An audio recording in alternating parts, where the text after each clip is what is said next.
며칠 전에 저희 어, 집사람이랑 뉴스를 보는데 뉴스에서 이제 남편이 아내를 살해한 이런 얘기가 나왔어요. 그 내용은 이 재혼한 커플인데 이 남자놈이 폭력 전과도 있고 그리고 뭐 아마 돈도 없었나 봐요. 이 아내의 오빠가 이제 교통사고로 돌아가셨는데 그 어, 합의금 보상금을 받은 게 뭐 1억 얼마가 있었는데 이거를 뭐 한 3천만 원을 아내 몰래 이제 빼 쓰다가 이제 들켰고 그리고 이 재혼한 이 아내를 매일같이 때렸고 폭행을 했고 그리고 또 따로 내연녀도 또 있었고 아주 개 같은 놈이라는 거죠. 근데 한날 그 오빠 성묘를 간 그 아내를 먼저 가서 기다리다가 그 공원묘지에서 차가 부인 차가 지나가고 그 전에 이 나쁜 놈, 이 범인 차가 먼저 들어갔는데 차는 2대가 들어가는데 나중에 나오는 거 CCTV를 봤더니 남편 차만 나왔다는 거예요. 그리고 뒤늦게 발견된 아내 묘 옆에 핏자국이 있고 뭐 이렇다는 거죠. 그런데 이제 이 완전 범죄를 이제 꿈꾸었던 건데 완전 범죄가 되려면은 시신이 아예 없어야 되고 시신이 있어야 네가 이 사람 죽였지 이래가 될 거 아니에요. 그리고 범행 도구가 있어야 되고 이런 게 있어야 되는데 이놈은 범행 도구는 감쪽같이 이제 숨겼고 그럼 이제 시신만 없애려고 이제 했는데 시신은 결국 제대로 못 찾아낸 거예요.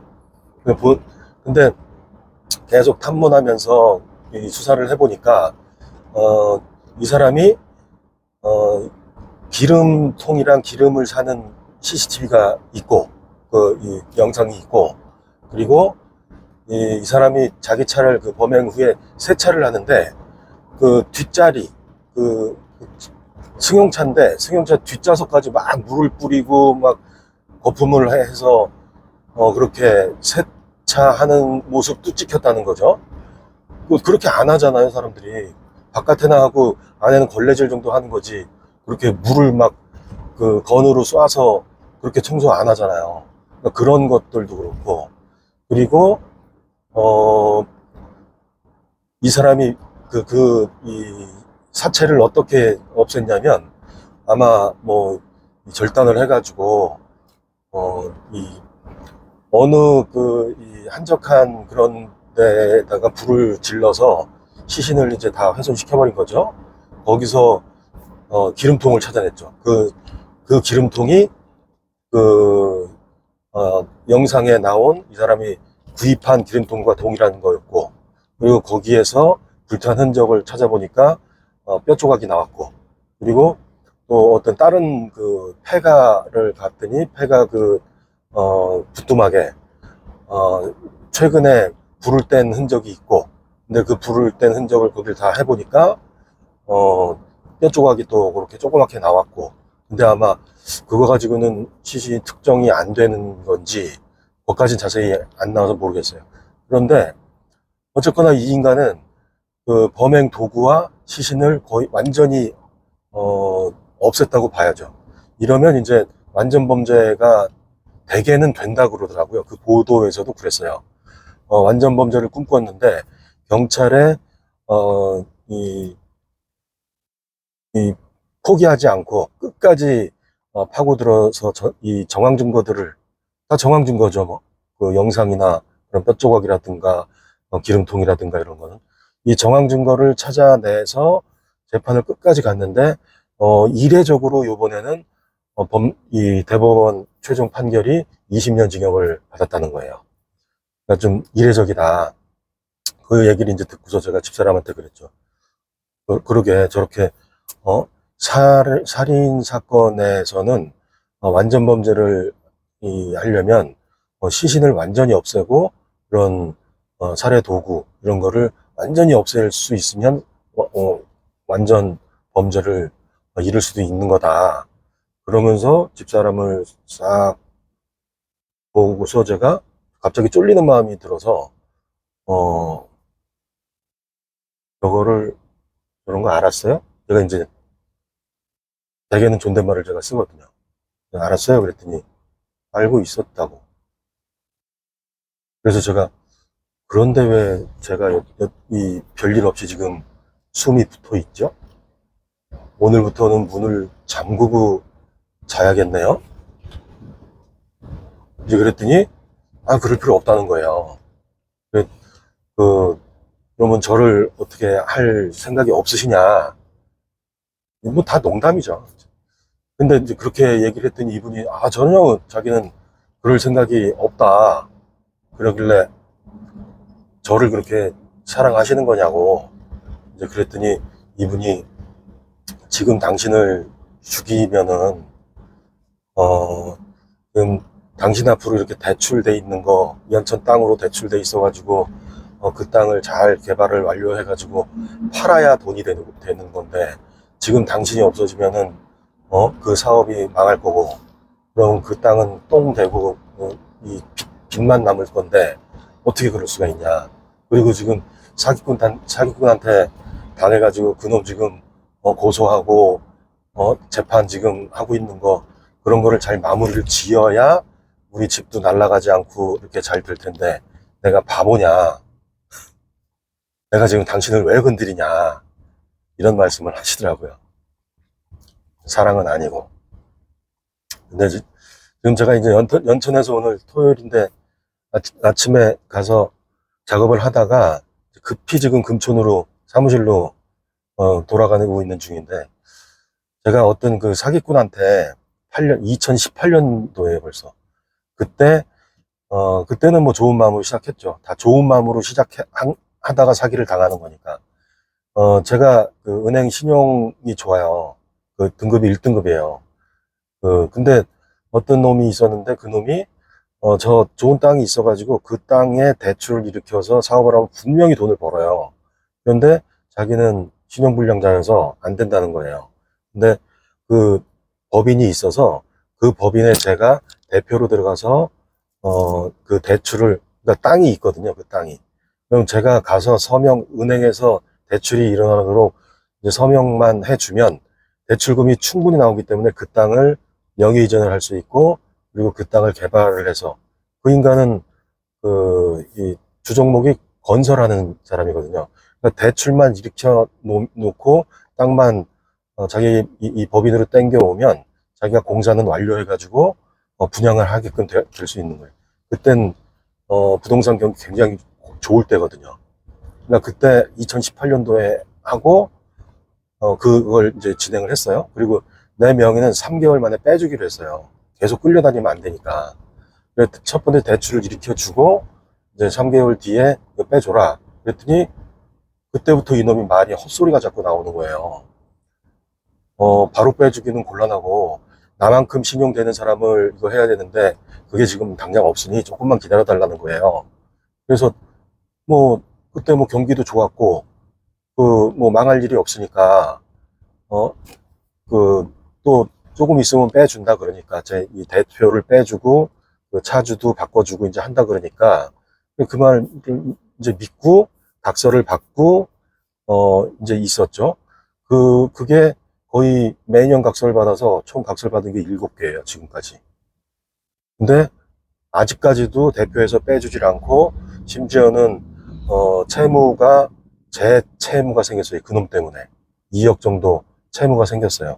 물론 법인은 법인대로 채무가 생겼고 그동안에 있었던 일은 그 법인으로 추가로 다른 땅도 대출을 받고 또 그 대출 과정에서 제가 대표이사로 서명하고 또 제가 개인으로 대출을 받아주기도 하고 물론 그런 것도 대부분은 이제 정리가 됐지만 중간에 이제 그거를 개발을 하면은 이제 개발부담금이라는 게 나오는데 그거는 부과되면은 그 법인이 내면 돼요.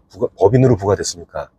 근데 이놈이 그거를 소송을 하면 이게 시에서 개발부담금 부과된 거를 소송을 해서 자기가 개발부담금을 줄일 수 있다. 그러니까 소송을 하려면 요거를 부과된 이 세금이니까 개발부담금에 대해서 연대보증을 써야 된다. 그래서 서울보증보험에 가서 연대보증을 이제 개인으로 서명을 하면, 대표자가 서명을 해서 보증보험을 시청에 제출을 하면 소송하는 동안에 그걸 기다릴 수 있게 되는 거예요. 물론 비용은 내죠. 보증보험 비용이요. 근데 그렇게 해서 그게 만약에 문제가 되면 개인 박진규가 제가 책임을 지는 거예요. 근데 그놈이 자기가 다 책임진다. 소송이 결과가 좋게 나건 그렇지 않건 자기가 책임진다. 그러니까 여기 서명을 해줘라. 해가지고 했는데 2025년, 그러니까 작년 이맘때부터 문제가 돼서 작년 12월인가 11월경에 보험사고가 났어요. 그 서울보증에서 돈을 우리한테 내라 그랬는데 여기 못 내, 이 새끼가 안 내니까 그놈이 사기꾼 놈이 안 내는 거예요. 그래서 최종적으로 이 시청에서 이 서울보증에 이 보험금을 신청을 해서 대위 변제라는 절차가 이루어졌어요. 그게 1억 5천 가량 되는 거를 서울보증에서 이 시청으로 냈고, 그러면 이제 서울보증에선 돈을 보냈으니까 그 연대보증인 저한테 돈을 청구를 하는 거예요. 이걸 이놈이 갚아야 되는 게 맞죠. 갚는다고 해서 각서까지 썼으니까. 그랬는데 안 갚는 거예요. 그래서 그게 재판이 들어와요, 그러면. 근데 그 재판 전에 제 개인 재산을 가압류를 다 하고, 물론 법인 재산도 가압류하고 개인 재산도 가압류 해놓고 재판을 했어요. 근데 재판을 시작을 했는데 이놈이 제가 그때 그놈이 공사하고 있던 현장을 알아내서 그 공사 현장을 망하게 할 수 있는 그런 전 전문이 이 설계업이고 이제 부동산 개발도 하니까 저 현장을 제가 며칠을 따라다니면서 파악을 했더니 결정적인 문제가 있더라고요. 그래서 그걸로 진정을 내겠다. 시에다가 진정서를 내겠다. 그랬더니 이놈이 큰일 난 거죠. 망하거든요. 이 진정서가 제대로 된 거여서 내면은 이놈이 회복 못 해요. 건물을, 4개를 새로 져야 돼요. 4개를. 한 동에 한 10억 정도씩 들어간 거 4개를 다 부시고 새로 져야 돼요. 그러면 망하는 거죠. 총 11동에서. 그래서 그 문제를 제기했더니 이놈이 각서를 써주면서 5월 말일까지, 지난달 말이죠. 5월 말일까지 싹 다 갚아주겠다. 이거 말고도 국세도 있고 막 그래요. 그래서 그거를 다 갚아줄 테니 기다려줘라. 그러면서 그 땅에 근저당을 저한테 해주더라고요. 각서도 써주고. 근데 이 4억짜리 근저당을 써줬으니까 저는 그 현장을 이 사람이 그걸 갚아주지 않으면 근저당을 실행을 해버리면 돼요. 근저당이 좋은 게 따로 소송하지 않아도 지금 약속한 날을 어겼다. 5월 30날까지 갚기로 했는데 안 갚았다. 그럼 즉시 경매를 보낼 수 있어요. 그래서 엊그저께 경매를 보냈는데 이 경매를 보내도 문제가 그 금액을 다 보존받지 못하겠더라고요. 하여튼 그건 그 문제고. 근데 제가 이제 이놈을 이거 말고도 여러 가지 건이 있어서 이놈을 사기로 이제 해버리려고 이 각서 써준 거랑 지금 정황이랑 들고 이제 변호사한테 갔어요. 그래서 변호사한테 형 이거 내가 이놈이 준 이 각서가 있고 그리고 지금 나 이거 경매 당했다. 1심 판결이 나왔거든요. 내가 진 걸로 나왔어요. 그래서 그놈이 서울부정이 이겼죠. 그러니까 이제 바로 경매가 시작되는 거예요. 내 재산에 대해서. 그래서 나 이렇게 피해를 지금 이제 피해가 아예 이제 시작됐다. 그렇게 했더니 야 근데 피해는 피해인데 이 각서로 이거를 사기로 엮기는 힘들다. 피해에 대해서 민사적으로 할 수가 있는데 네가 이거를 그러니까 피해가 되려면 기망행위가 있어야 하고 그리고 피해가 있어야 된다. 근데 이걸 기망행위라고 보기가 어렵다. 그럼 형 내가 어떻게 돼야 되는 거냐? 이제 그랬더니 그 각서를 썼고 그 각서에 그러니까 각서라는 게 나한테 그놈이 저한테 어떤 행위를 요구하고 제가 그 행위를 했을 때 그놈이 뭔가를 해주기로 했을 때 그걸 약속을 지키지 않았으면 그거는 사기가 된다. 근데 그게 뭐냐 이거예요. 그래서 저는 아니 이놈이 여기 이 서울보증보험 이 문서에 이 차주로 대표이사가 연대보증을 써야 되니까 그걸 쓰라 그랬다. 그러면 내가 그걸로 그 얘기를 듣고 써줬고, 그리고 그 각서에 보면은 나를 대표이사에서 빼주기로 하고 지금 이런 문제가 되는 이 금액들을 없애주기로 했다. 근데 안 해줬다. 그랬더니 그러면 네가 서명한 걸 증명하라는 거예요. 그러니까 이 서울보증에 가서 내가 각서를 써준 다음에 서울보증 가서 쓴 게 있느냐 그걸 찾아오라는 거예요. 그리고 다른 각서들도 내가 각서를 써주고 은행 가서 서명해 준 거 이런 것들을 앞뒤가 맞게 이걸 때문에 이걸 했는데 이걸 안 하더라 이렇게 증거를 가져오라는 거예요.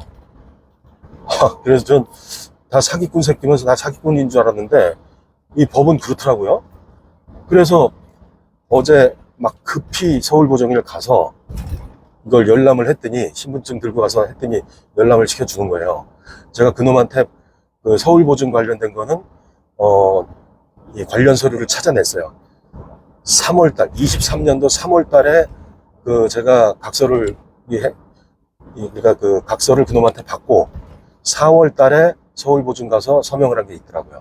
그러니까 3월달에 쓰고 4월달에 제가 서울보증 가서 이 연대보증 서명을 썼으니까 이건 맞아요. 이제 그 후에 이놈이 약속한 대로 대표에서 저를 빼주고 그걸 이 차주를 다 바꿔주고 했어야 되는데 안 했거든요.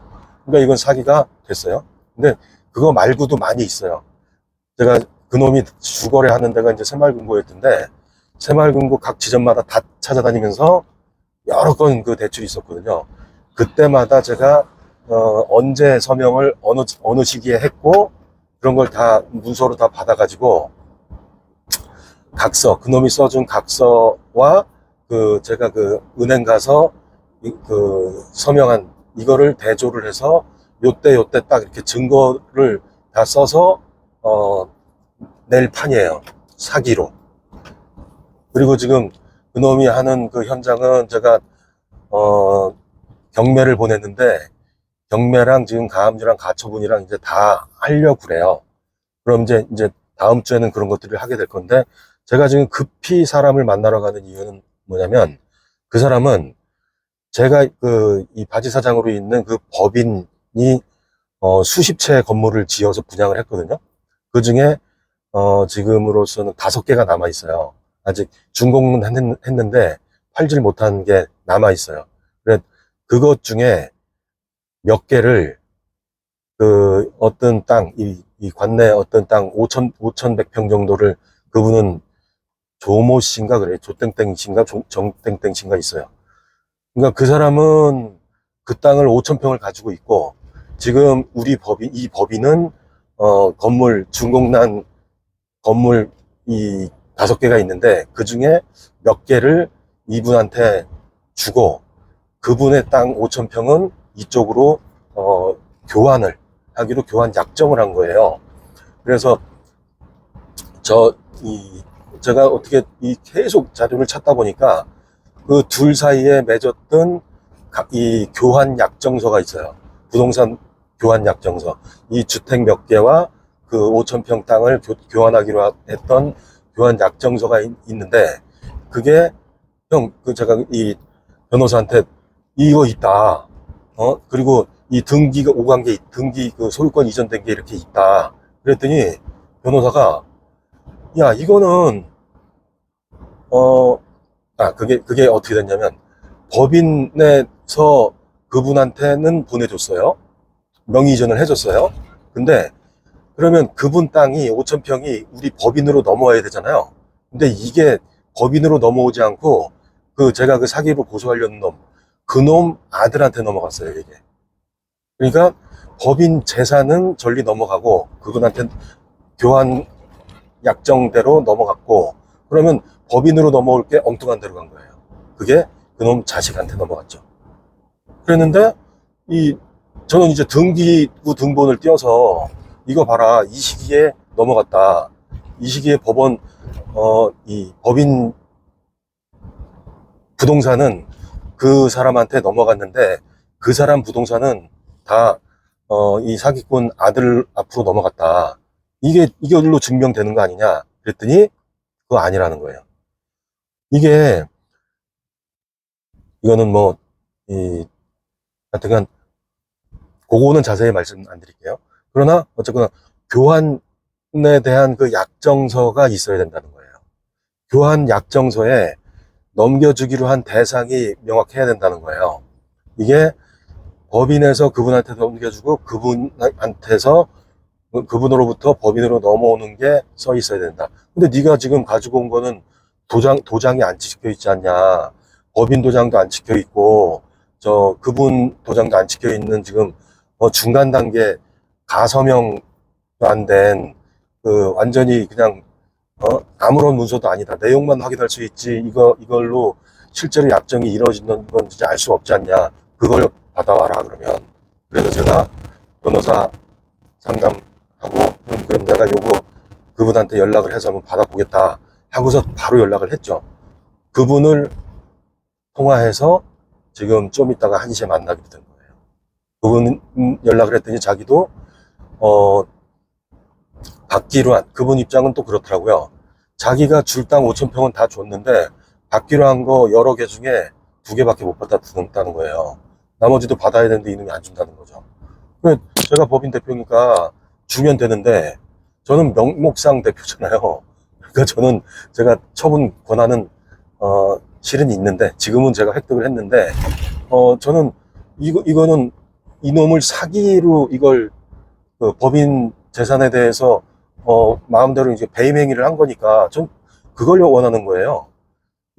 그분한테 줄 거는 주지 않고 그분 거만 받았으니까 원래대로 원인 무효로 돌리고 싶은 거죠. 법인 재산은 다시 그분한테 되돌려 받고 그분 재산은 원래대로 돌려주고, 그걸 그 자식한테가 있으니까 자식으로부터 돌려주는 처분을 받으려고 그러는 거죠. 그러려면 이제 그분 서류가 필요하니까 문서를 받으려고 지금 가는 겁니다. 이게 제가 참 느낀 게 요 근래 이제 많은데, 사람들이 뭘 쓴단 말이에요. 살다 보면 뭐 이렇게 돈을 꿔주기도 하고 사실은 법률적인 행위를 한단 말이에요. 근데 각서를 받고 뭐 약정서를 쓰고 막 그래요. 그런 것들은 사실 법률적인 행위거든요. 근데 그런 법률적인 행위를 하면서 법률 전문가의 손을 거치지 않아요. 그냥 이렇게 뭐 약정서든 각서든 이렇게 써요. 근데 그런 거를 그냥 쌍방이 써요. 그러고서 썼으면 이제 안전한 것 같죠? 근데 이게 실제로 문제가 됐을 때 그걸 들고 가서 법무사든 변호사든 가서 보여주면 이거는 효력이 없다는 거예요. 이거는 중요한 내용이 빠졌다는 거지. 그러니까 그런 행위는 항상 법률 전문가를 통해서 하세요. 법무사, 변호사.